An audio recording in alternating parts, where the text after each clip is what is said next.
Pois a edición deste ano se presentaron 32 obras, das 32 obras había diversos xéneros, entre poesía, había tamén 2 pezas de teatro e dentro do que é a narrativa pois había cousas máis fantásticas, había tamén ciencia ficción e a valoración pois é moi boa, non? Chegaron a final, a semifinal, bueno, os finalistas, 4 obras, unha de poesía que se chama Canis Lupus e 2 de ciencia ficción e a gañadora.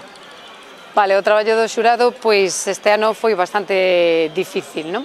Porque eran obras bastante distintas. 2 obras eran de ciencia ficción, unha obra con unha gran calidade que era de poesía, que eran zoonetos, que son sonetos feitos todos con animais. E a verdade é que foi difícil decidir entre a gañadora e máis a de zoonetos pola calidade literaria que demostraban as 2 obras, non? Ao final nos decidimos pola Filla de Ladón de Bicicletas, pero realmente foi unha decisión do xurado por maioría.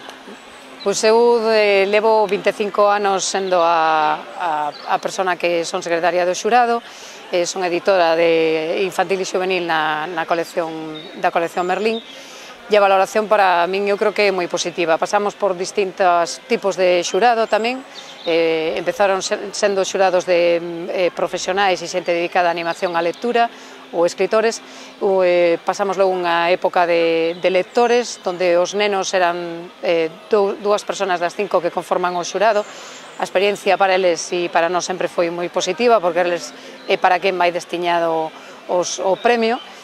Este ano foron os membros do xurado, foron 5 premiados, non?